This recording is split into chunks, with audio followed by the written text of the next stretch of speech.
berbicara dengan cadar karena satu jadi membatasi nafas dan yang keduanya ibu-ibu tidak bisa memandang senyum saya yang cukup manis ini.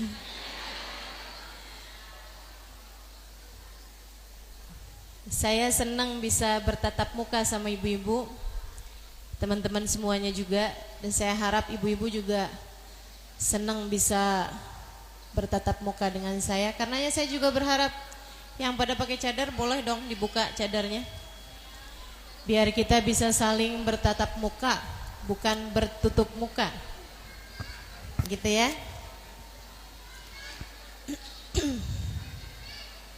Satu itu, dan yang kedua untuk memastikan bahwa di antara kita tidak ada yang berkumis. Baik. Sudah? Assalamualaikum warahmatullahi wabarakatuh.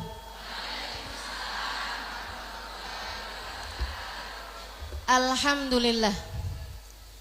Wassalatu wassalamu ala Rasulillah Muhammad ibn Abdillah wa ala alihi wa sahbihi wa man walah. Subhanaka la ilma lana illa ma 'allamtana innaka antal alimul hakim. Rabbi shrah li sadri wa yassir li amri wahlul 'uqdatan min lisani yafqahu qawli, amma ba'du. Alhamdulillah, sama-sama kita hormati dan muliakan segenap panitia dari pelaksanaan acara pada hari ini di Sarolangun, terutama Masjid DKM Masjid Al-Falah, betul ya? Wabil khusus Ibu Latifah yang tadi telah menyampaikan sambutannya. Juga sama-sama kita hormati segenap ketua-ketua dari BKMT, juga dari Akhwat Bergerak Merangin, juga semua yang hadir di majelis ini, baik ibu-ibu, kakak-kakak, adik-adik, anak-anak, nenek-nenek. Semoga semuanya dirahmati dan dicintai Allah. Semoga semuanya disayangi dan disyafaati Nabi besar Muhammad sallallahu alaihi wasallam, insyaallah. Amin ya rabbal alamin. Ibu-ibu saudariku sekalian saya muliakan, kita pada pagi hari ini punya tema jangan bersedih, Allah bersamamu. Jangan sedih, Allah bersamamu. Dalam bahasa Arab, la tahzan innallaha ma'ana. Jangan sedih, Allah bersama dengan kita. Saudara sekalian yang saya muliakan, ungkapan ini bukan sekedar penghiburan tanpa ada makna. Ungkapan ini bukan sekedar tenang, semua akan baik-baik saja, yang biasa kita dengarkan begitu. Belum tentu semua akan baik-baik aja, betul gak? Tenang, nanti akan ada manisnya, belum tentu, Bu. Betul gak? Akan tetapi ketika Allah yang mengatakan la tahzan innallaha ma'ana, jangan sedih sebab Allah bersama denganmu, ini adalah kata-kata penghiburan yang paling tepat untuk kehidupan kita. Saudaraku sekalian yang saya muliakan, saya belum lama dari Jepang, ada undangan majelis di Jepang, saya ke sana. Dan ibu-ibu sekalian yang saya muliakan, ternyata di Jepang itu, Bu, dianggap sebagai surganya introvert, surganya orang yang enggak suka bergaul sama orang. Orang-orang yang penyendiri itu seneng tuh ada di negeri sana, karena satu sama lain itu enggak saling peduli. Tetangga satu enggak nyinyirin tetangganya, dan juga enggak peduli juga pada apa yang terjadi pada tetangganya. Akan tetapi ibu-ibu sekalian, saya dengar mengenai Jepang ini teman-teman. Kematian, salah satu kematian terbanyak di Jepang adalah kematian dalam kesendirian. Salah satu hal yang paling berbahaya di Jepang adalah terjadinya kesepian, hingga menjadikan penduduk Jepang adalah negara dengan kasus bunuh diri yang terbesar, yang paling tinggi dari seluruh dunia. Mereka merasa kesepian, mereka merasa kesendirian, dan Allah nggak mau kita sebagai orang Islam, Allah nggak mau kita sebagai orang beriman merasakan hal yang seperti itu. Allah nggak mau kita sedih, kita merana, kita menderita kesepian. Karenanya Allah bilang kepada kita, la tahzan innallaha ma'ana, jangan sedih, sesungguhnya Allah bersama dengan kita.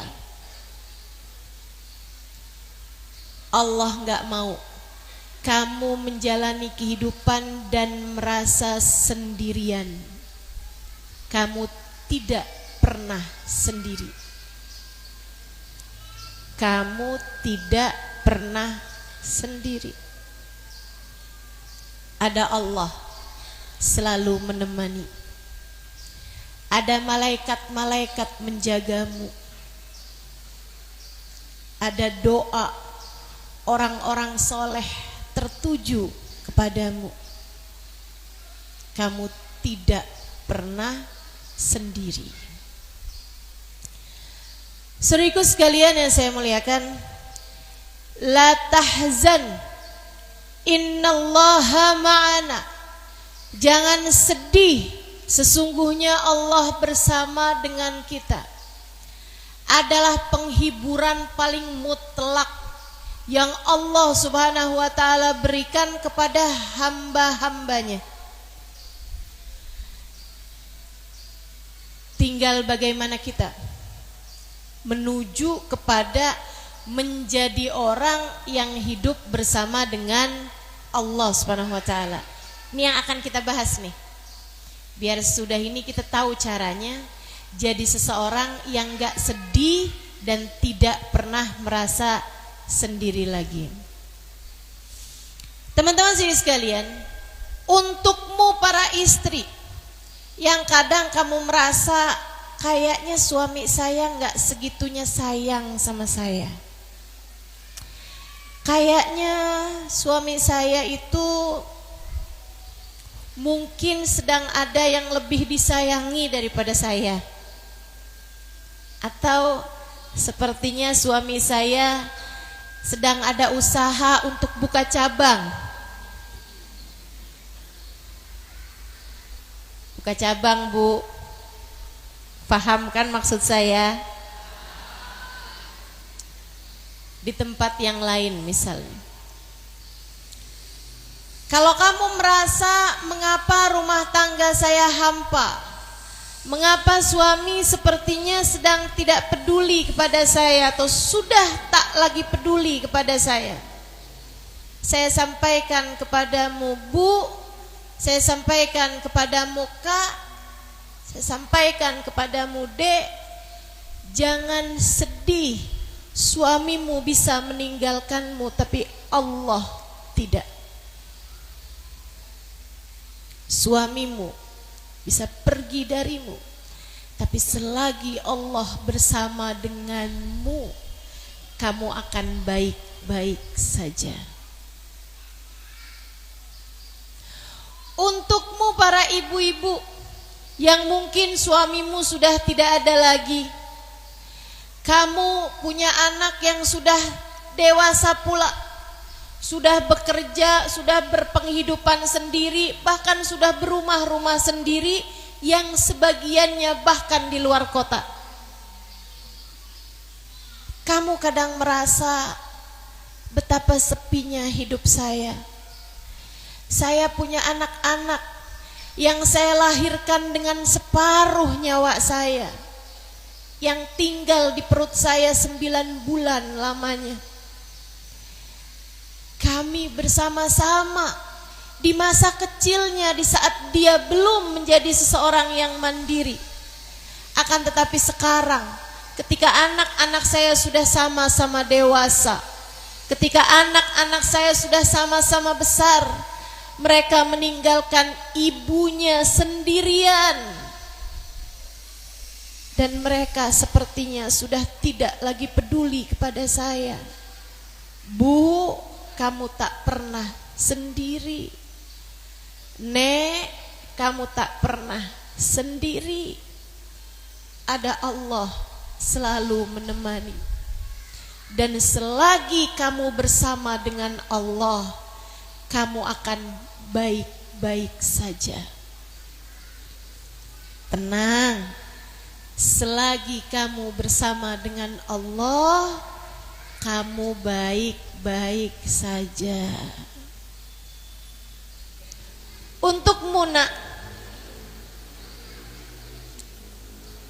anak-anak kita yang merasa bahwa mengapa saya punya orang tua tidak seperti kawan-kawan saya yang lain, mengapa saya punya orang tua sibuk saja dengan urusan mereka tanpa peduli kepada keadaan dan perasaan saya, mengapa saya punya keluarga yang tidak saling memberi perhatian dan kasih sayang seperti keluarga-keluarga yang lainnya.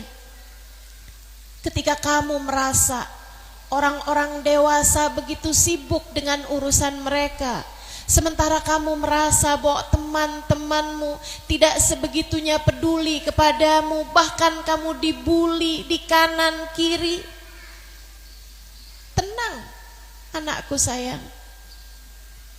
Kamu meskipun lahir dari ibumu, kamu bukan milik ibumu.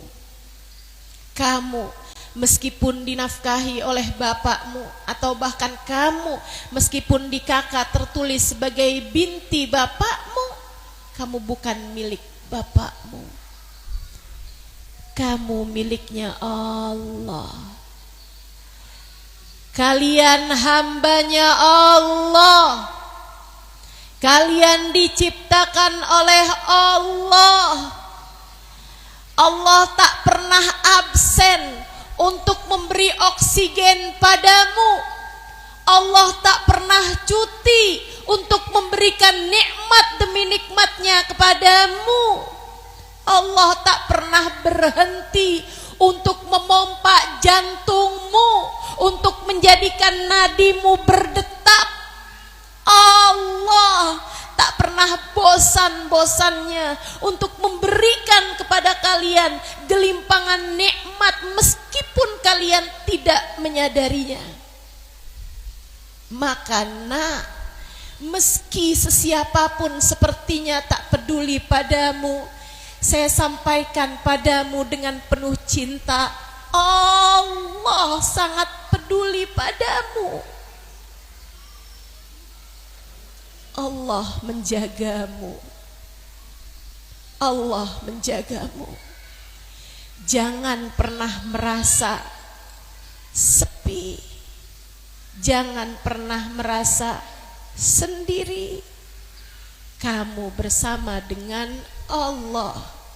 Dan selagi kamu bersama dengan Allah, semua akan baik-baik saja. Semua akan baik-baik saja. Cinta manusia bisa berpaling dari kita, tapi cinta Allah tidak. Kasih sayang manusia bisa mudah berbolak-balik Sebagaimana kasih sayang kita kepada manusia pun seringkali begitu, bukan? Tapi kasih sayang Allah tidak. Allah menyayangimu bahkan dari sebelum kelahiranmu. Allah menyampaikan rezeki kepadamu bahkan saat kamu berada dalam kandungan ibumu. Kabarnya bahkan janin dalam kandungan ibu tuh Allah jadikan badannya, wajahnya itu menghadap ke arah belakang, bukan menghadap ke arah depan. Kenapa gitu? Sebab di depan tuh ada lambung dengan segala pencernaan. Allah berusaha menjadikan bayi dalam kandungan merasa nyaman sehingga tidak berketerusan mencium aroma yang tidak menyenangkan. Allah menjagamu sampai sedemikian, bahkan dari dalam kandungan ibumu. Adakah kamu pikir Allah meninggalkanmu sesudah kamu ada di atas muka bumi ini? Dan bukti besar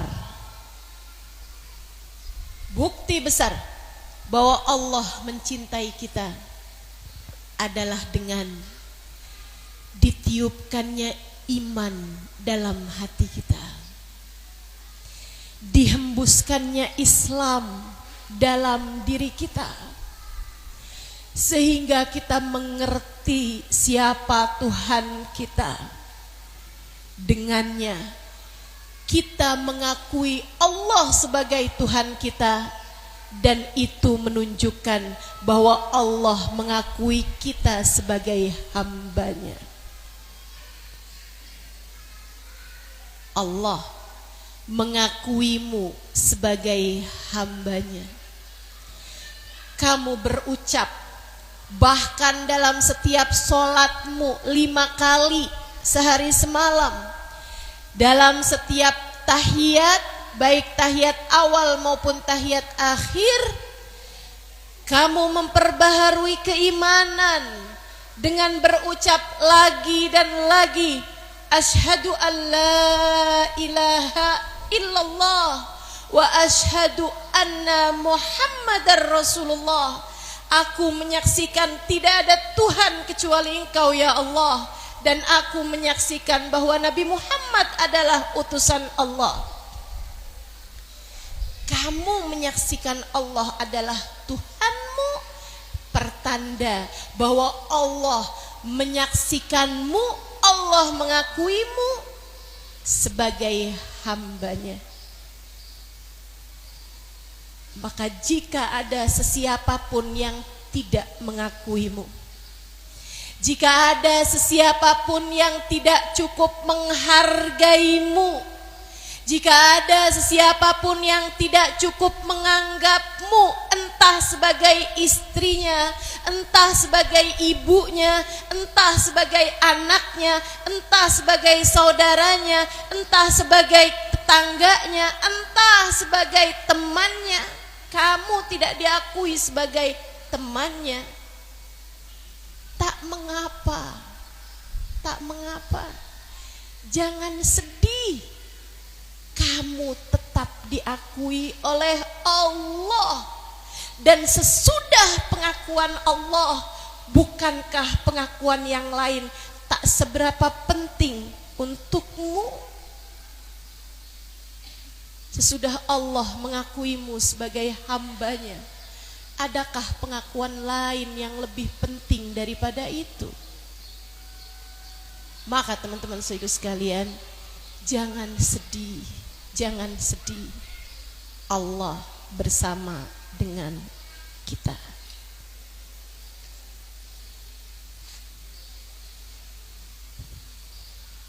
Maaf ya, ustadzahnya nangisan. Teman-teman saudara sekalian yang saya muliakan,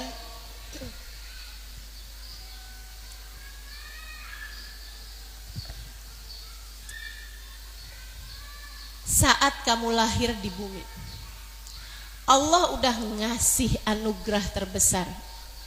Begitu kamu lahir langsung diadzanin. Warga Sarolangun begitu bukan? Saat kamu lahir di bumi, kamu menangis, ketakutan. Anak bayi tuh kalau keluar nggak ada yang ketawa, nggak ada yang bersin. Ada nggak di sini yang begitu lahir bersin? Nggak ada.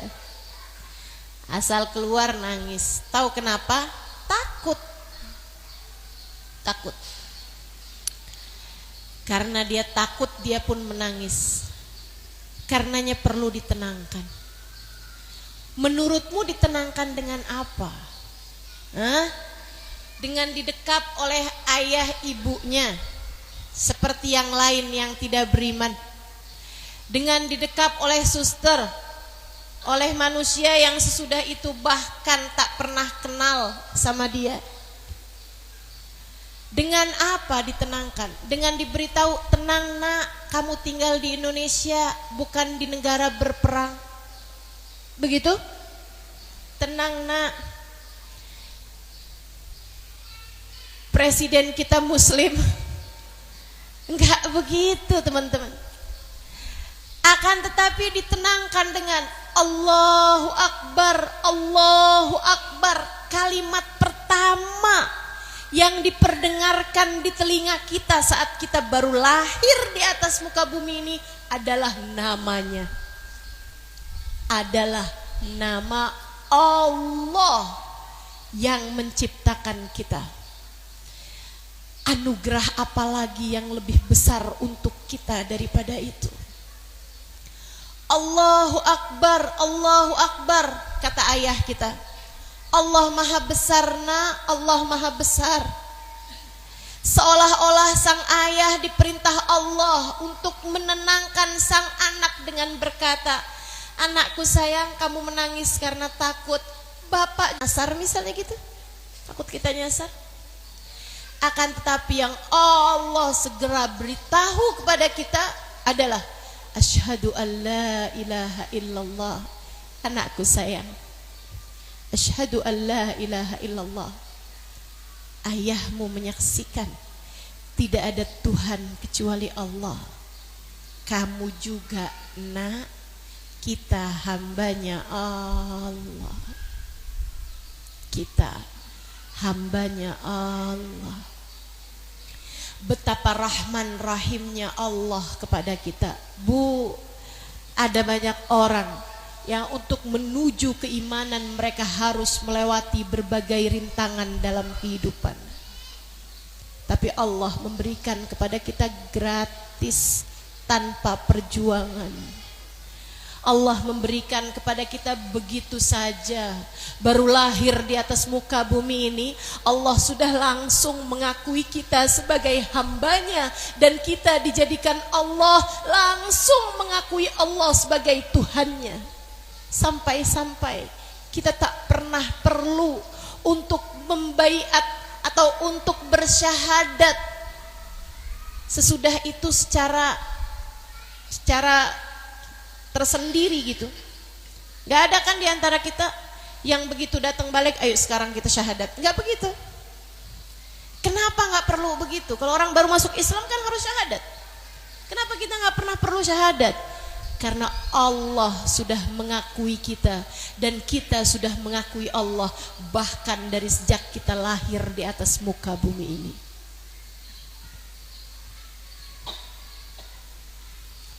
Orang tubuh mau masuk universitas bagus aja ujiannya berat. Mau masuk pondok pesantren yang berkelas gitu, ujiannya susah. Di tempat kami belajar Darul Mustafa, saya belajar di Darul Zahra, Tarim, Hadramaut, Yaman. Itu sekarang persyaratannya untuk Darul Mustafa, laki-laki di atas usia 16 tahun hafal Al-Quran. Berapa juz? 30 juz. Nggak hafal Al-Quran kamu nggak bisa masuk. Teman-teman sedikit sekalian yang saya muliakan, ketat luar biasa. Orang mau masuk universitas kedokteran di UI, yang daftar berapa ribu, yang diterima berapa ratus. Selalu begitu. Akan tetapi ternyata untuk menjadi hamba Allah yang diakui oleh Allah, Allah telah memilih kita tanpa ada persyaratan terlebih dahulu. Kita keluar di atas muka bumi ini sudah dalam keadaan hamba Allah yang beriman. Alhamdulillah, anugerah besar dari Allah. Jadi ibu, kalau saya ditanya ustazah, menurut ustazah apa karunia terbesar yang diberikan oleh Allah kepada kita nih di atas muka bumi ini? Teman-teman sedikit sekalian, darinya saya merasa nggak pernah perlu merasa iri dengan siapapun. Saya nggak pernah iri sama orang yang berharta banyak. Saya kenal sama banyak orang kaya. Apakah mereka bahagia? Belum tentu.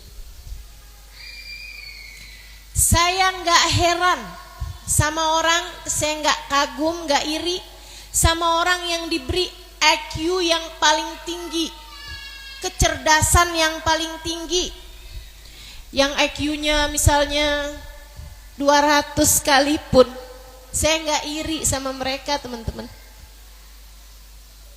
Nggak pernah merasa kepengen juga menjadi orang-orang dengan tingkat kecerdasan yang tinggi. Terima aja apa yang sudah Allah beri kepada saya. Kenapa? Sebab apakah mereka bahagia?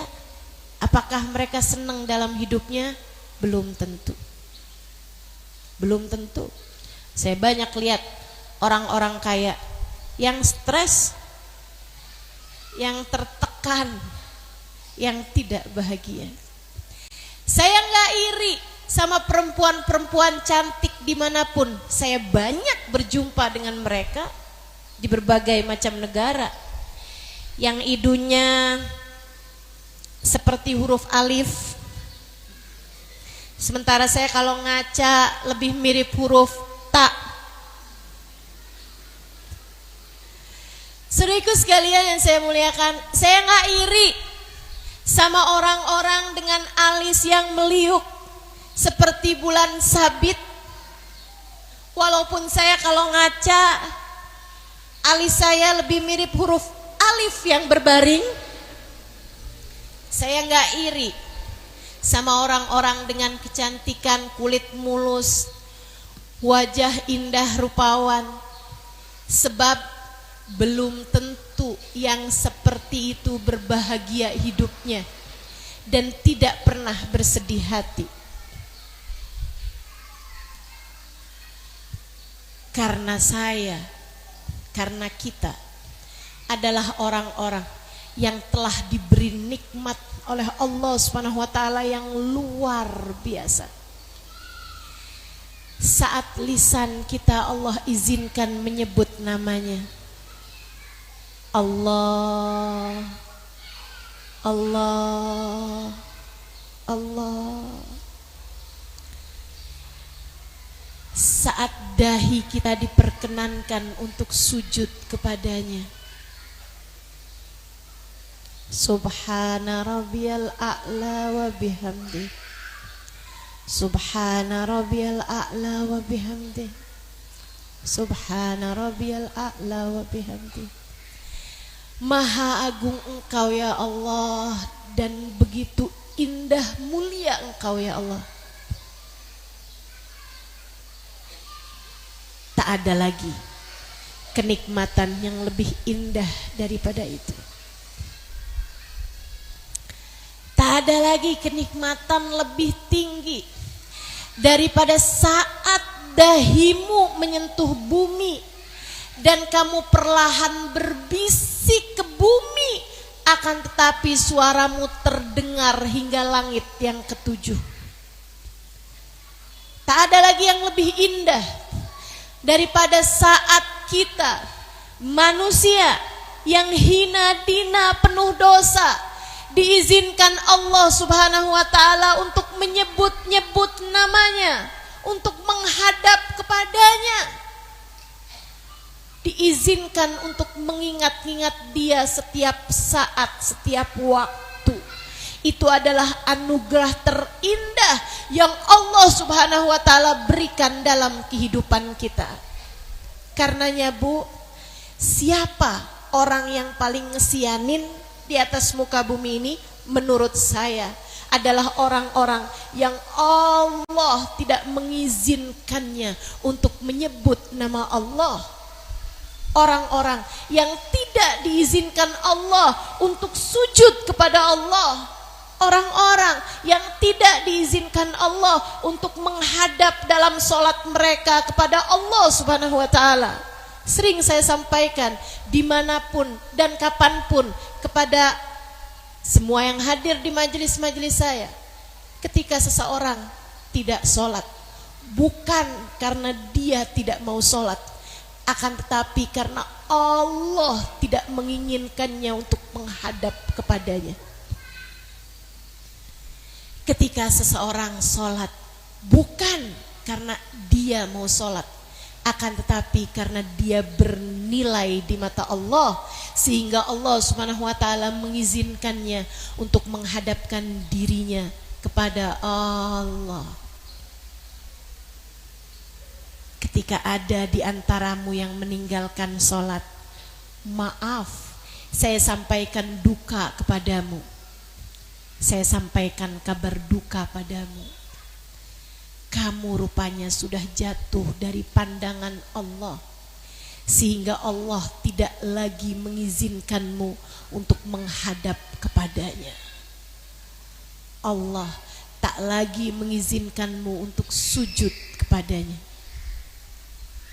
Saudaraku sekalian, kenangan terindah seseorang di akhirat nanti adalah saat sujudnya kepada Allah di atas muka bumi ini. Kenikmatan tertinggi. Karenanya hamba-hamba yang selalu mengingat Allah dalam setiap keadaan, hamba-hamba yang dekat dengan Allah dalam setiap waktu, hamba-hamba yang mampu menghadirkan Allah dalam hatinya setiap saat dan kesempatan. Saudariku sekalian yang saya muliakan, mereka para kekasih-kekasih Allah, Allah menyampaikan tentang mereka, ala inna awliya Allah la khaufun alaihim walahum yahzanun. Ketahuilah, sesungguhnya para kekasih-kekasih Allah, mereka tidak pernah memiliki rasa takut terhadap apapun dan siapapun, walahum yahzanun, dan mereka pun tak pernah bersedih hati. Para kekasih Allah yang selalu menghadirkan Allah dalam hatinya, mereka tak pernah bersedih hati. Dari sini kita tahu kenapa kita masih sering bersedih hati. Karena Allah belum tertahta dalam hati kita. Kenapa kamu masih sering menangis karena sedih? Beda menangis karena sedih dengan menangis karena haru. Menangis karena sedih dengan menangis penuh syukur. Bukankah kamu ketika ada saudaramu datang dari haji atau bahkan suamimu pulang haji, kamu pun menyambutnya dengan linangan air mata? Bukankah kamu ketika pertama kali melihat Ka'bah buat yang haji ataupun umroh, kamu mengalir air mata bahagia? Bukankah kamu ketika Allah izinkan berziarah ke makam Nabi Muhammad, buncah haru di dadamu membuat air mata tak berhenti mengalir? Tak selalu air mata bicara kesedihan, sebagiannya adalah penuh kesyukuran.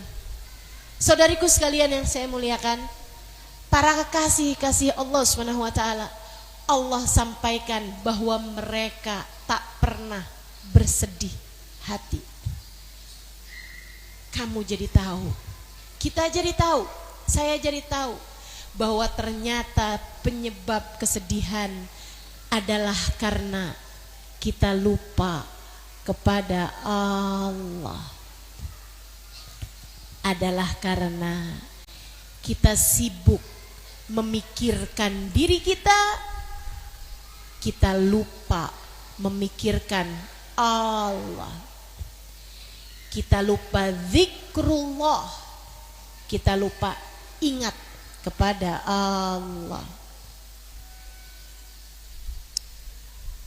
Para kekasih-kekasih Allah, mereka mengingat Allah dalam tiap waktunya.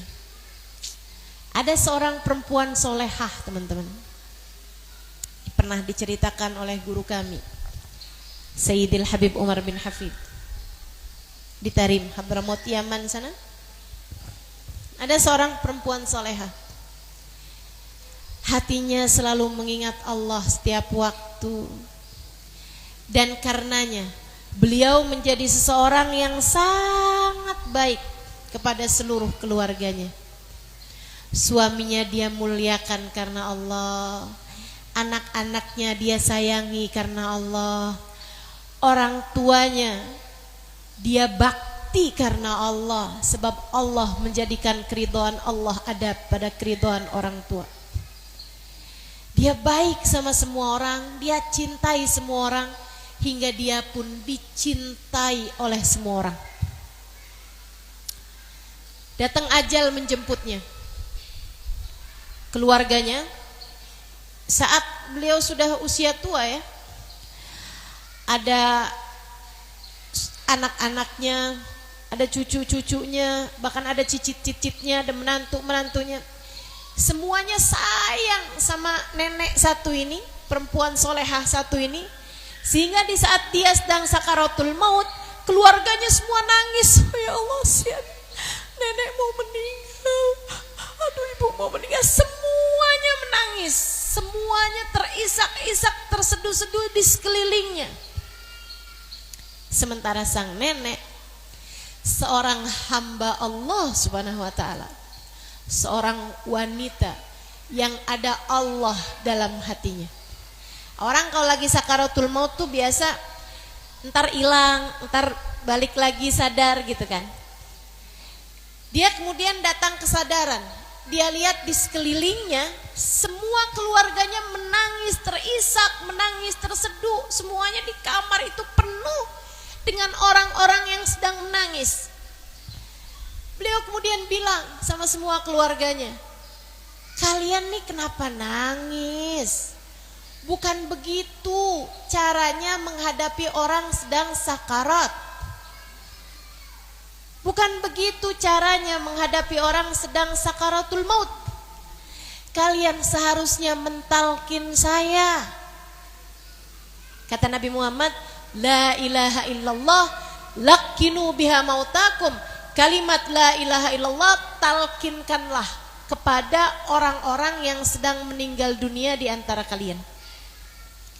Jadi kata si ibu tersebut, nenek tersebut itu, dia bilang seharusnya kalian mentalkin saya. Gini nih, baca la ilaha illallah, keluarganya baca la ilaha illallah. Baca lagi la ilaha illallah, keluarganya baca la ilaha illallah. Ulangi lagi la ilaha illallah, la ilaha illallah. Kemudian beliau meninggal dunia. Bukan orang yang hidup mentalkin, yang meninggal malah justru yang meninggal dunia mentalkinkan kalimat la ilaha illallah kepada orang yang hidup. Cakep. Hamba-hamba tercinta di sisi Allah, mereka bahkan tak takut dengan kematian, malah justru merindukan kematian. Hal yang paling ditakutin sama orang aja yaitu kematian. Mereka tak takut darinya, mereka tak sedih darinya, justru malah menjadi seseorang yang merindukan kematiannya sendiri. Enak bener jadi hamba Allah. Enak banget jadi hamba Allah. Saudaraku sekalian yang saya muliakan, saya mau cerita. Cerita ini saya tuliskan di buku saya yang pertama, Bidadari Bumi. Bidadari Bumi yang pertama. Karena Bidadari Bumi udah ada 2 buku. Bidadari Bumi 1, Bidadari Bumi 2.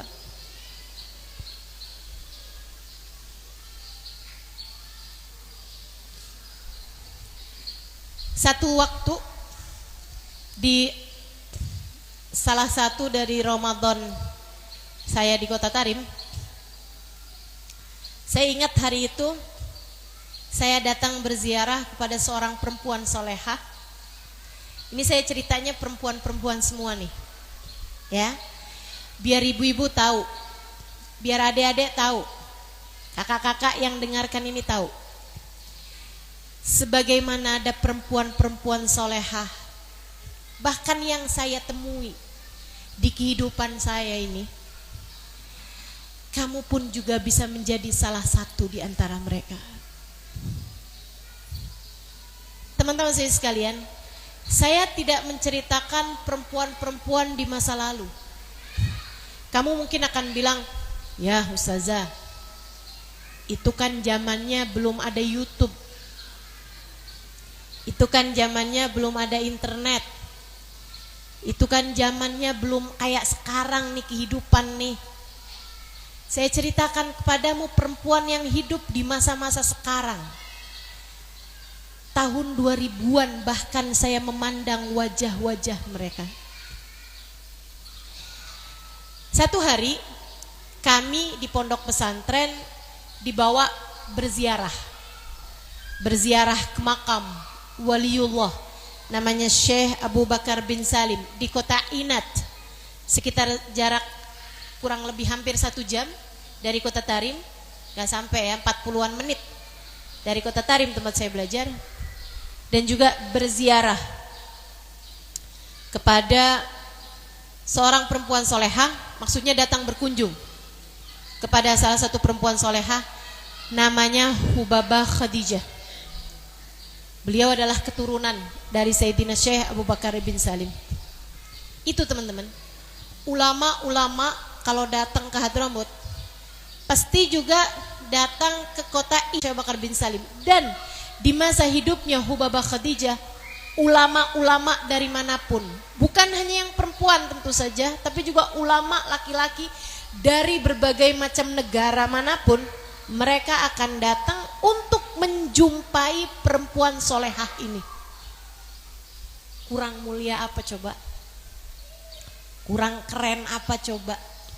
Jika bahasamu adalah keren gitu kan, pengen jadi orang mulia, nih dia nih saya ceritain nih. Seorang perempuan, ulama manapun datang ke kota Hadramut, ke negeri Hadramut, pasti akan menjumpai perempuan ini untuk minta doa, untuk minta nasihat. Hari itu kami seperti itu, mau datang berziarah pada beliau. Subhanallah, kamu udah berjaga-jaga nih nungguin bisnya datang. Begitu bisnya datang, saya malah sebelum bisnya datang beberapa menit, saya malah mau kamar mandi gitu. Akhirnya saya pergi kamar mandi, bisnya datang, semuanya keangkut nih kecuali saya sama satu teman saya. Satu teman saya itu karena ngeliat, wah Ustazah Halimah belum datang nih, mana nih Ustazah Halimah? Yaudah deh saya tungguin aja gitu.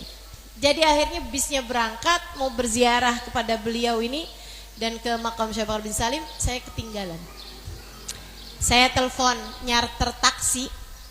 Akhirnya saya berduaan sama teman saya nih, kami pun berangkat ke sana. Dan subhanallah, karena memang taksi, mobil kecil, sedan gitu ya, dibandingin sama bis, kan jalannya cepetan kita ya. Saya nyampe duluan ke tempat beliau. Jadilah saya duduk, kami nih berdua duduk di hadapan Hubabah Khadijah. Dan saat itu belum berbincang sama beliau karena udah ada tamu-tamu dari sebuah kampung yang sedang datang kepada beliau untuk berkunjung gitu. Beliau sedang menemui tamu, tapi kami ada di situ, saya ada di situ tuh, di pojokan gitu ya, ngantri lah gitu. Kayak ibu-ibu kalau misalnya mau ketemu sama ulama kan kadang ngantri tuh kan, habisnya dia baru yang lain gitu. Saya pun mendengarkan perbincangan antara Hubabah Khadijah sama orang-orang itu. Hubabah Khadijah nanya gitu, jadi tadi kalian datang dari mana? Misalnya gitu ya, orang itu bilang gitu, ada beberapa orang bilang, kami dari Surolangun Hubabah, misal, pastinya bukan dari situ, ya kan? Kata Hubabah gini, oh dari Surolangun, saya punya tuh temen dari Surolangun, ada namanya Latifah misal, atau jangan deh, Zainab misalnya gitu ya. Ada tuh namanya Zainab, disebutin binti siapa, sebutin marganya gitu. Kalian kenal Hubabah, gimana kabarnya tuh? Mereka nunduk gitu, terus bilang, maaf Hubabah, beliau sudah meninggal dunia. Itu dia jawabnya tuh sambil bilang, maaf Hubabah, beliau sudah meninggal dunia. Hubabahnya begitu dengar, oh meninggal, ya Allah senengnya. Saya di pojokan kaget. Baru itu saya tahu ada orang, ketika disebutkan bahwa orang tersebut sudah meninggal dunia, memandangnya dengan penuh rasa iri. Baru itu seumur hidup saya tahu ada orang bisa memandang kematian sebagai sebuah pesta indah. Kayak gini loh, kayak yang si ibu itu berangkat haji loh. Wah senengnya. Ini kabarnya bukan tentang berangkat haji. Bukan adik-adik misalnya, kamu tahu gak kabarnya si fulanah itu, teman kita waktu zaman SD. Terus dia bilang, dia udah kawin loh, tahu gak? Ya ampun, suaminya tuh mana cakep, mana kaya, ih senengnya, kan gitu. Saudaraku sekalian saya muliakan, ini tentang kematian. Saya masih kayak yang, saya salah dengar gak sih? Ketika beliau nanya lagi, kalau yang itu ada tuh temennya Zainab juga tuh, namanya Fatimah misal gitu ya. Gimana tuh kabarnya? Fatimah binti Fulan al-Fulani gitu sebutin. Terus mereka juga nunduk lagi, mereka bilang dia juga sudah meninggal Hubabah. Wah senengnya luar biasa, merindukan kematian.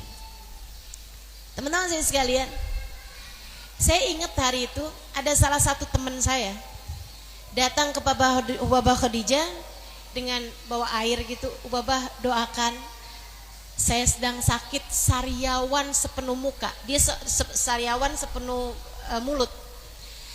Dia itu salah satu ustazah.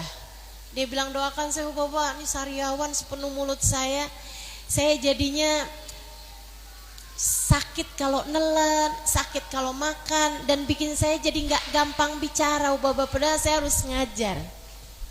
Hubabah pegang gelas tersebut, pegang botol tersebut, botol air itu untuk didoakan. Akan tetapi beliau ngomong begini nih, habis doakan doa gitu, beliau ngomong kayak gini, ma'agal sabrik ya hadi, nah kamu kok dikit banget sih sabarnya. Dikasih sakit sama Allah tuh artinya Allah lagi sayang sama kamu. Kamu tahu gak, saya tuh kalau lama gak dikasih sakit, saya malah justru tanya sama Allah, ya Allah, apakah engkau lupa kepada hambamu Khadijah? Sakit itu adalah sebuah karunia, adalah pertanda Allah cinta pada kita. Allah rupanya ingin menghapuskan dosa-dosamu nak. Allah rupanya sedang ingin menaikkan derajatmu nak. yang sabar, yang sabar. Hamba-hamba bahagia. Ibu kebayang, ada orang di atas muka bumi ini dikasih sakit aja segitu senengnya. Dengar kabar tentang kematian segitu senengnya. Kira-kira bisa dibuat sedihnya dari apa coba? Menurutmu hamba yang seperti ini bisa dibuat menangis sedihnya karena apa? Dia akan menjadi orang-orang la khaufun alaihim walahum yahzanun. Tak pernah dibuat khawatir, tak pernah dibuat sedih atas hal apapun di atas muka bumi ini. Merekalah hamba-hamba Allah yang paling bahagia hidupnya. Mereka inilah yang paling saya iri, yang paling saya Halimah Alidrus iri dari kehidupan mereka. Saya ingin menjadi salah satu dari mereka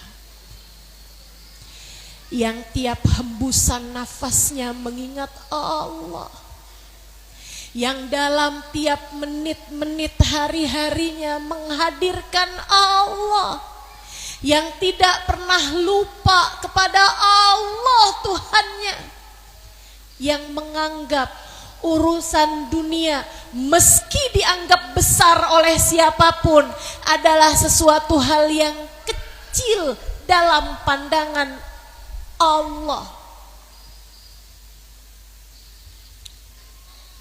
yang tak pernah menganggap besar urusan selain Allah, yang tak pernah berharap cinta dari manusia sebab ia telah penuh cinta dari Allah Tuhannya.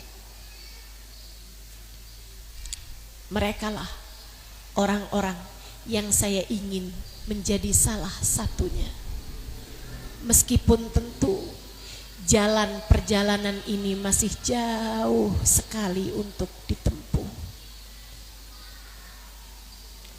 Saudaraku sekalian yang saya muliakan, kembali kepada Hubabah Khadijah. Saya jumpa sama beliau. Beberapa hari kemudian datang bulan suci Ramadan. Di awal Jumat dari bulan suci Ramadan tersebut, Hubabah Khadijah meninggal dunia. Itu rasa-rasanya kayak kehilangan ibu kita. Rasa-rasanya kayak kehilangan perempuan, sosok panutan yang bisa kita adukan berbagai macam hal, yang bisa kita mintai nasihat apapun. Kehilangan jalan, salah satu tali yang dapat menyampaikan kita kepada Allah. Seluruh negeri berduka cita. Sampai ucapannya itu udah bukan lagi Hubabah meninggal dunia, innalillahi wa inna ilaihi rojiun. Enggak gitu. Ucapannya, yang sabar ya, Hubabah meninggal. Gitu. Seluruh negeri berduka cita dan menganggap bahwa itu adalah duka mereka semuanya karena kehilangan Hubabah Khadijah.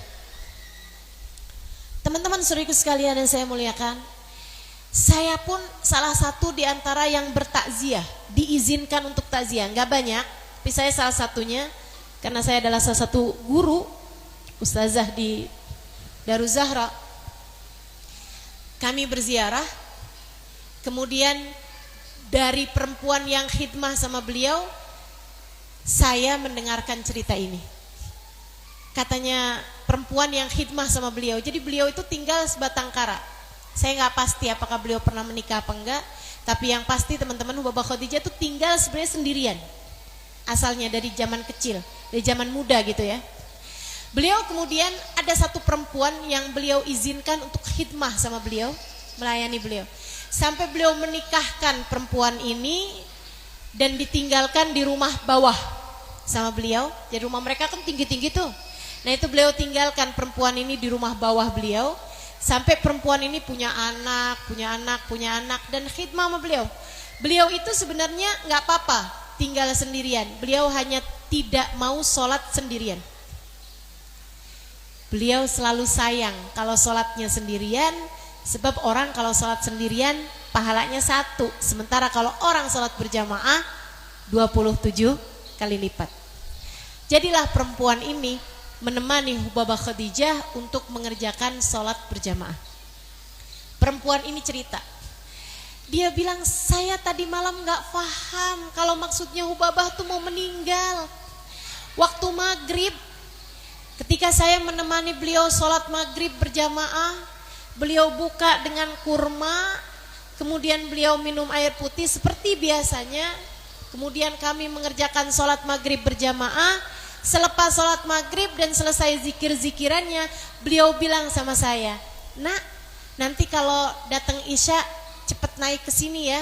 Kita mau sholat isyanya lebih awal. Sekarang kita mau kerjakan semuanya, tarawih dan lain sebagainya lebih awal malam hari ini, karena saya mau pergi kondangan. Saya mau pergi ke undangan pesta gitu. Bahasa Arabnya yang biasa dipakai baruh lazimah, kata beliau. Saya mau berangkat uzumah, berangkat pesta gitu.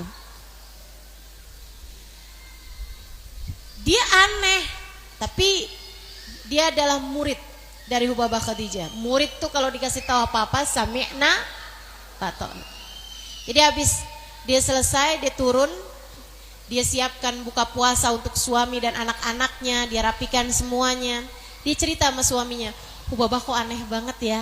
Katanya nanti kalau adzan suruh cepet-cepet naik adzan isya, karena katanya Hubabah beliau mau kerjain semuanya malam ini lebih awal. Katanya beliau mau pergi ke undangan gitu.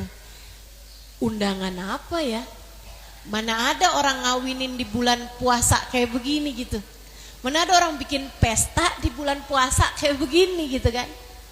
Saya nggak tahu orang jam sama kan ya. Sedikit sekalian saya muliakan. Jadi akhirnya katanya Hubabah, katanya suaminya, udahlah ikut aja apa kata Hubabah.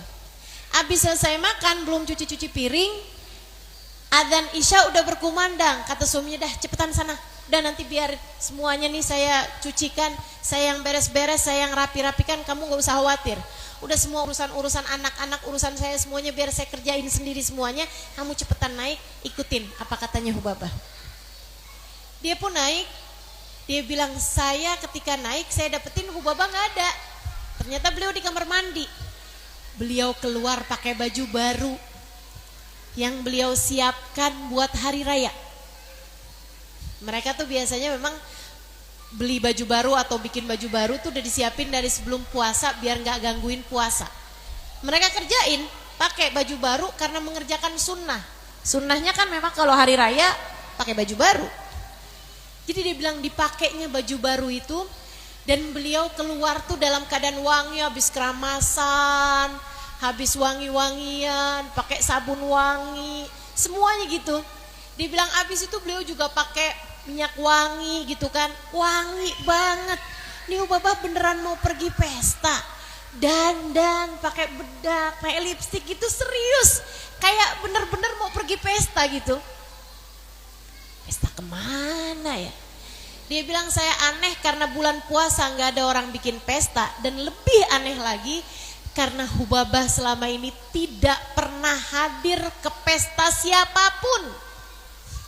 Orang kalau kepengen dapat berkahnya Hubabah, bukannya Hubabah yang dihadirkan ke pesta, akan tetapi pengantennya yang dibawa ke rumah Hubabah untuk mendapatkan doa. Itu dari mulianya orang tuh. Itu kalau udah mulia kayak begitu tuh, ibarat air tuh sumur. Sumur mana yang dibawa-bawa? Malah justru yang ada semua orang yang mendatangi sumur, kan begitu? Kalau udah mulianya, udah besar kayak begitu tuh kayak sumur teman-teman. Yang masih bisa pergi kemana-mana nih, kayak ibu lihat yang di hadapan ibu nih, masih bisa pergi kemana-mana. Ini mah ukurannya bukan sumur bu, masih baru ketel. Ibu ya, doakan mudah-mudahan saya sehat terus, jadi masih bisa berkunjung kemana-mana insya Allah, amin ya rabbal alamin. Teman-teman saudariku sekalian yang saya muliakan, maka dia bilang abisnya Hubabah itu, saya heran gitu, ini kawinannya siapa nih yang Hubabahnya mau datang, acara pestanya siapa yang Hubabah mau datang. Tapi saya mau nanya, saya bilang, Hubabah sebenarnya pestanya siapa sih?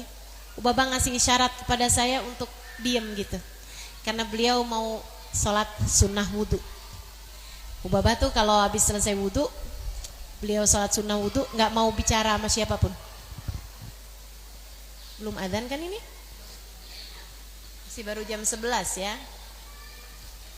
Ibu-ibu masih mau dengerin saya kan? Teman-teman sekalian, dia bilang Hubabah kemudian sholat sunnah 2 rakaat.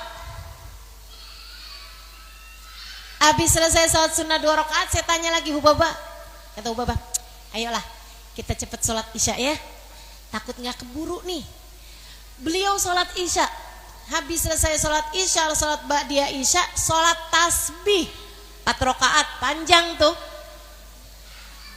Dia bilang kami pun sholat 4 rakaat, habis selesai berjamaah gitu ya, habis selesai itu sholat tarawih 20 rakaat. Dia bilang habis selesai sholat tarawih, beliau kemudian mengajak saya sholat witir 11 rakaat. Panjang sekali itu sholatnya. Kenapa ibu? Kenapa? Lebih? Oh, enggak apa-apa. Oke. Enggak apa-apa. Enggak. Teman-teman saudaraku sekalian, dia bilang Hubabah kemudian sholat witir 11 rakaat. Ini yang saya aneh karena makasih. Karena biasanya Hubabah tuh kalau sholat witir hanya 8 rakaat, yang 3 dia kerjakan sebelum subuh. Tapi yang kali ini 11-11-nya semuanya dikerjakan sama Hubabah malam hari itu sesudah tarawih 20 rakaat. Habis selesai sholat panjang itu, saya kembali bertanya, Hubabah, kenapa sih Hubabah kerjakan semuanya malam hari ini? Gak nunggu sebelum subuh besok gitu. Hubabah bilang, nak, yuk kita hatamin Al-Quran. Malam hari ini saya sudah hatam Quran. Itu padahal Ramadannya baru 3 hari gitu. Beliau udah selesai tuh baca Quran 30 juz. Beliau kemudian baca dari wadduha sampai ke bawah. Kemudian beliau baca doa-doa hataman Al-Quran.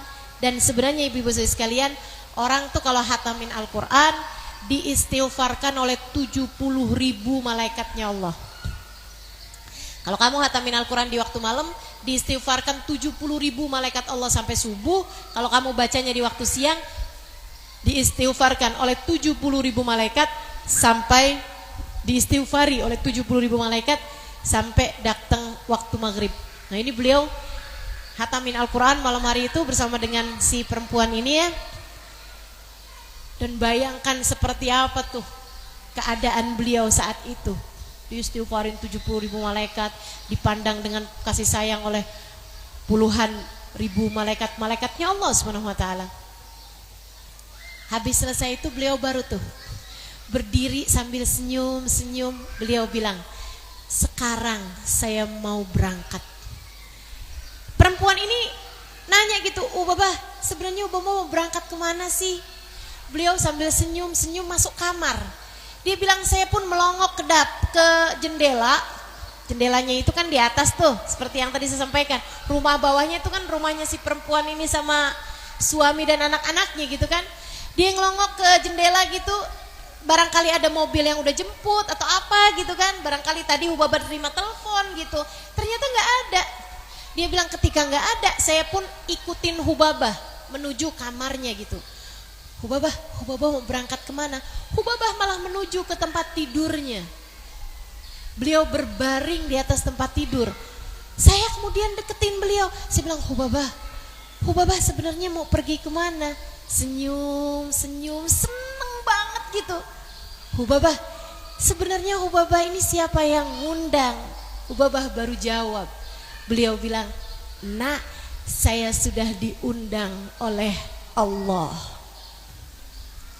Saat itulah saya baru faham bahwa maksud Hubabah dari tadi, beliau akan segera meninggal dunia. Saat itulah saya gemetar sebentar. Saya segera pegang tangan Hubabah. Kemudian saya bilang, Hubabah jangan pergi, Hubabah jangan pergi. Kalau Hubabah pergi saya sama siapa? Hubabah jangan pergi. Hubabah sembari tersenyum berkata, "Nah, saya sudah sangat merindukannya. Saya sudah sangat menginginkannya, menginginkan pertemuan dengan Allah yang selama ini tak pernah hilang dari hatinya, selama ini tak pernah pergi dari hidupnya. Selama ini dia menyebut namanya, mengingatnya setiap waktu." Hubabah salah satu kekasih Allah, salah satu waliyah min auliyaillah, salah satu wali dari wali-walinya Allah Subhanahu wa ta'ala. Teman-teman saudara sekalian, ngeliat betapa sangat enaknya kematian Hubabah, perempuan ini sampai berkata, "Kalau gitu ajak saya Hubabah, sekalian saya juga mau ikut pergi bersama denganmu." Kayaknya kan kalau matinya barengan Hubabah aman, tentram, damai nih. Keadaannya lancar semuanya nih, udah pasti nih. Jadi si perempuan ini berkata, "Kalau gitu ajak saya bersamamu Hubabah, ajak saya bersama denganmu. Saya ingin ikut kepadamu Hubabah." Hubabah masih dengan tersenyum menjawab, "Likullin nas lahu awan." Semua orang punya waktunya masing-masing, nak. Belum datang waktumu, sekarang adalah waktuku. Sampaikan kepada semua orang yang nanti datang kemari, sampaikan kepada mereka permohonan maaf saya pada mereka, dan katakan kepada mereka, semua yang pernah berbuat salah kepada saya sudah memaafkan mereka semuanya. Beliau memandang ke atas sambil senyum-senyum, kemudian berkata, "La ilaha illallah." Menghembuskan nafasnya yang terakhir, meninggal dunia. Saya ketika diceritakan yang seperti itu, saya segera mengangkat tangan dan berkata, "Ya Allah, tepat kematian semacam itulah yang saya inginkan. Ya Allah, meski rasanya belum pantas untuk berdoa, tapi izinkan hamba yang hina dina ini meminta kepadamu ya Allah, kematian yang seperti itu untuk kematian saya. Karuniakanlah kematian tepat seperti itu ya Allah. Kematian dengan membawa hati penuh cinta. Kematian dengan membawa hati penuh rindu kepada yang kepadanya kita kembali. Kepada yang hanya kepadanya kita berpulang." Saudara sekalian yang saya muliakan, jangan sedih, Allah bersama dengan kita. Hamba Allah yang muslim, yang mukmin seharusnya tak pernah bersedih hati. Yuk sekarang kita bahas bahasan terakhir nih, gimana caranya biar kita menjadi seorang yang gak akan pernah, yang tidak gampang sedih. Gimana caranya biar kita jadi orang yang selalu berbahagia. Teman-teman saudara sekalian yang saya muliakan, jawabannya sebenarnya sudah ada pada lafal-lafal adzan yang dikumandangkan ayah kita saat lahir. Saudara sekalian, yang pertamanya Allahu Akbar, Allahu Akbar. Hadirkan Allah terus besar dalam hatimu. Besarkan Allah dalam hidupmu, maka kamu akan menjadi orang-orang yang paling bahagia dan tidak pernah bersedih hati. Nomor 1, Allahu Akbar. Urusan cinta suamimu kecil, yang besar adalah urusan dicinta oleh Allah. Urusan dunia kecil, yang besar adalah urusan dengan pemilik dunia.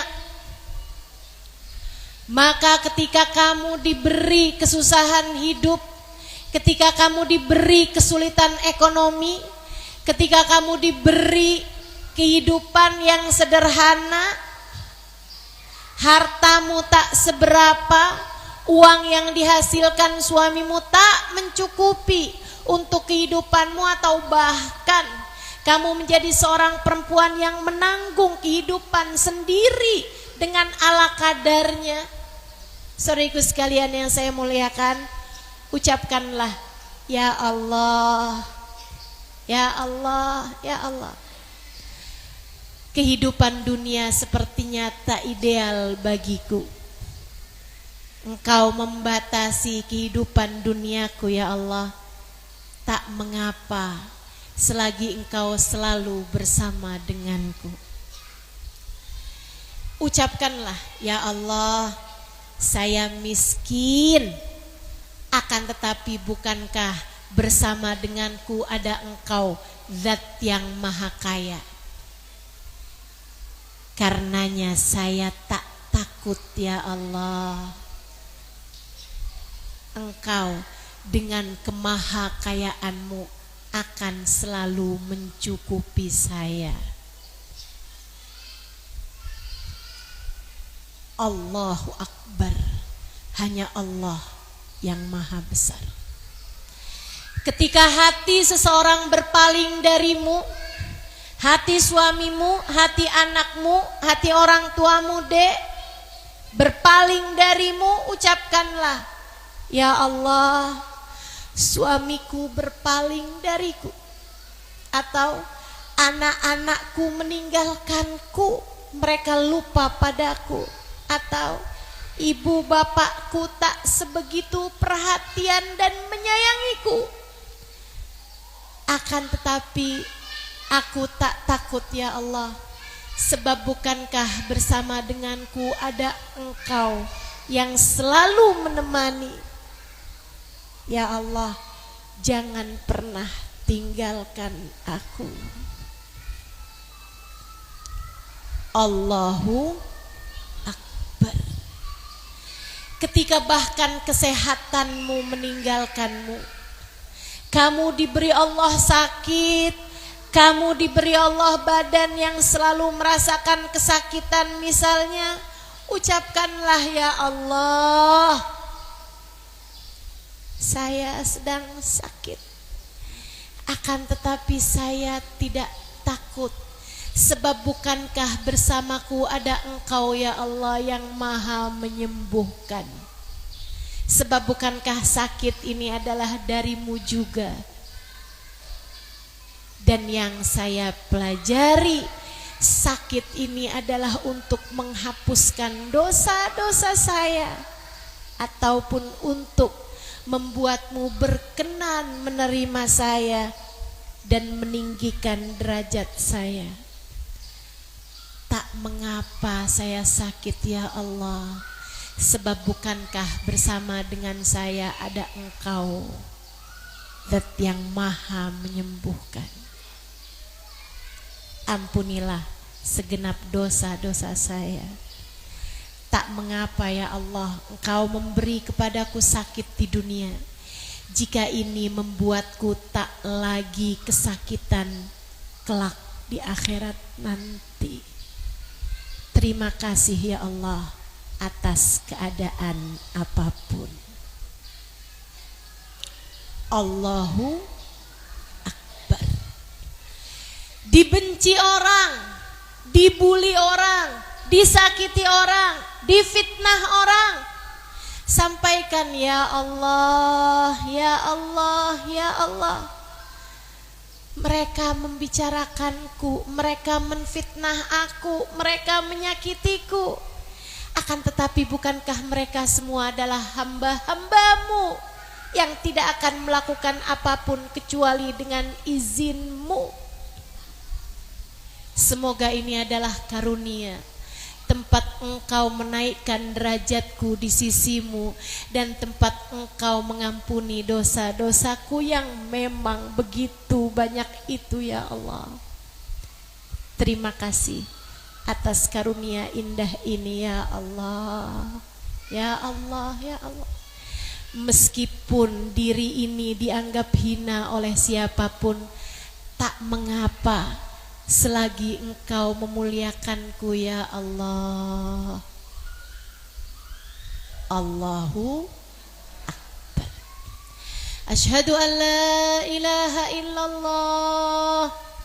Cara kedua, biar bikin hati selalu enak, bikin hati gak pernah sedih, bikin hati selalu bahagia, adalah dengan menghadirkan Allah setiap waktumu. Bu, Kak, Dek, bangun tidur kamu ingat Allah dan ucapkanlah alhamdulillahilladzi ahyana ba'dama amatana wa ilaihin nusyur.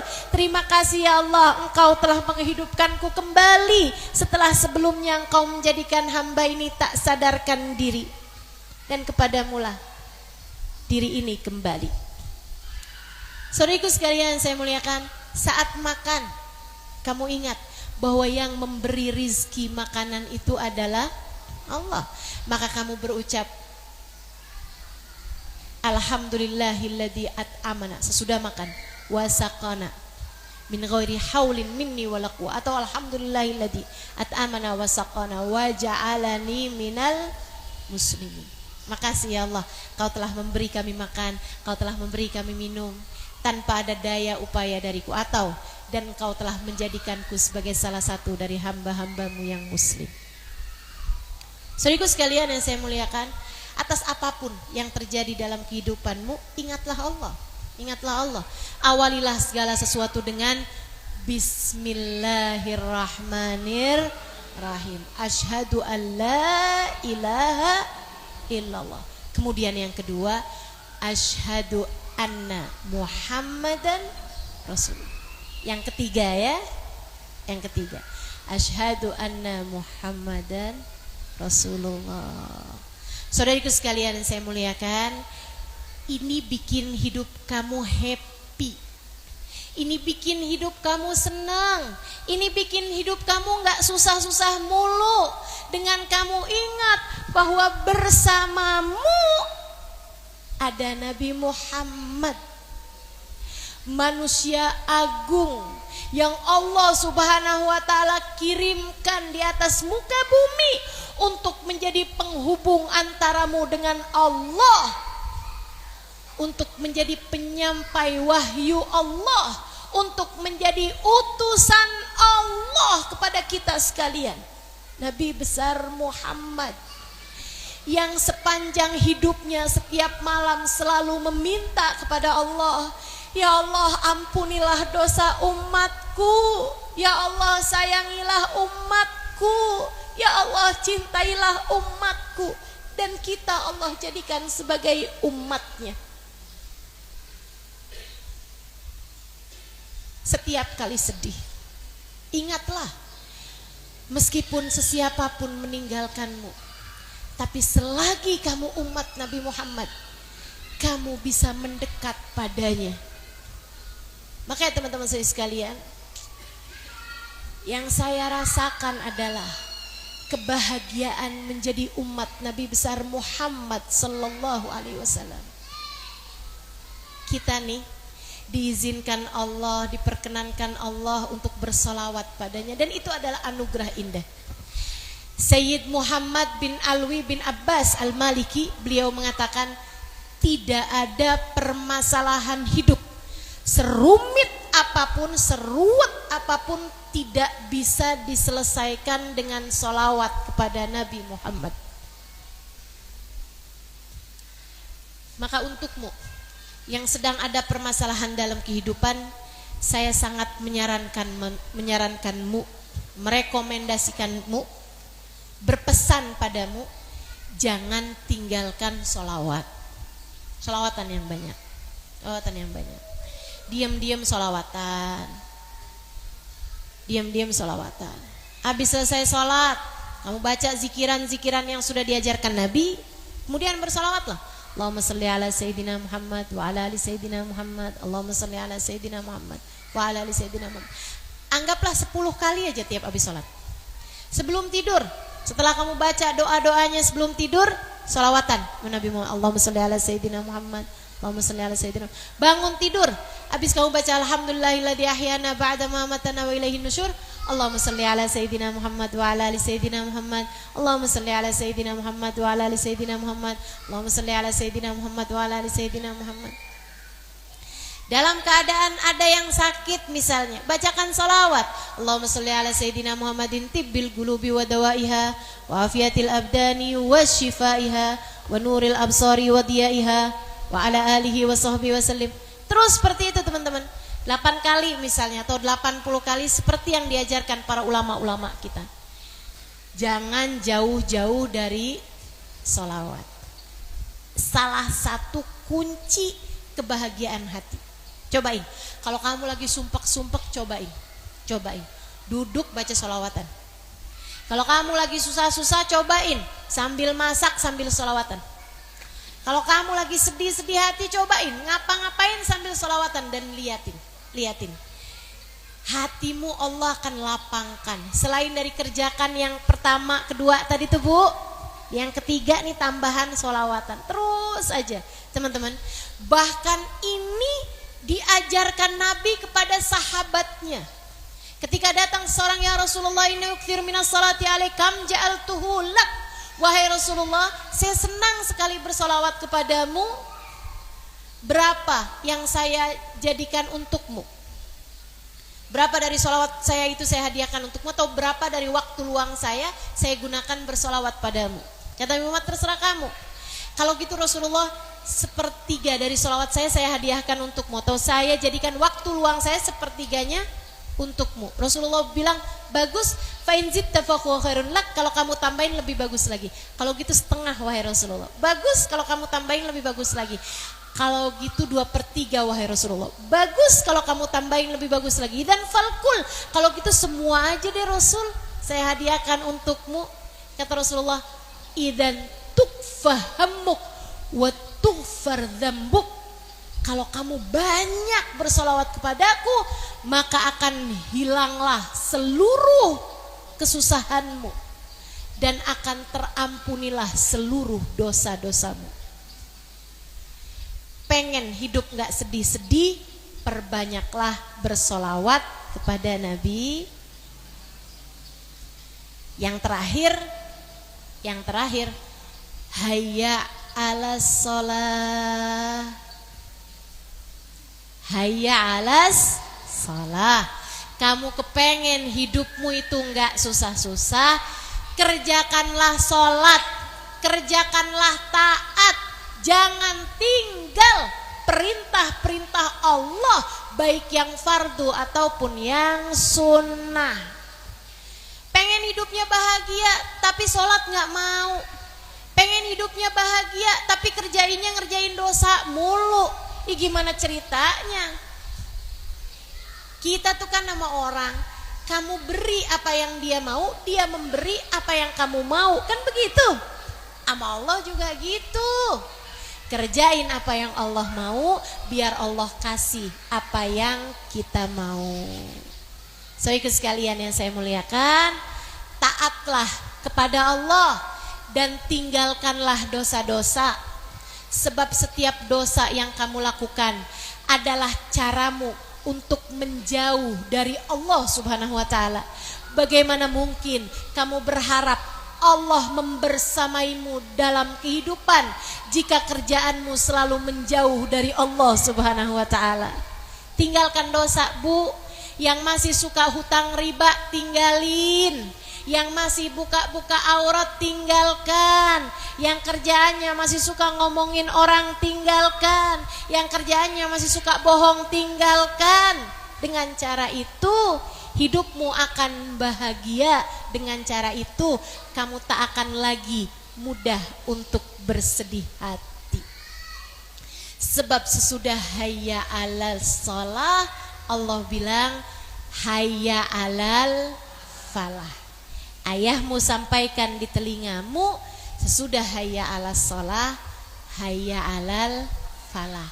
Marilah menuju kebahagiaan, marilah menuju keberuntungan, marilah menuju kepada kemenangan, sehingga kita semua menjadi hamba-hamba yang hidup penuh dengan keberuntungan, penuh dengan kebahagiaan, dan penuh dengan kemenangan, sampai hari kita menghadap Allah Subhanahu wa taala dalam keadaan Allah cinta kepada kita.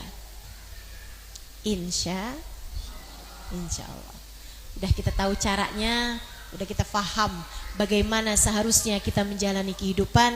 Kita tutup majelis ini dengan kita membaca suratul Fatihah, berharap-harap semoga ilmu yang baru saja teman-teman semuanya dengar menjadi ilmu tak hanya masuk dari telinga kanan. Allah muliakan hidup kita dengan taat kepadanya. Ala hadhihi niyah wa bikulli niyatin salihah jami'ah syamilah ila hadratin Nabi Muhammad sallallahu alaihi wa ala alihi wa sahbihi wasallam. Al-Fatihah. Kita baca bersama-sama.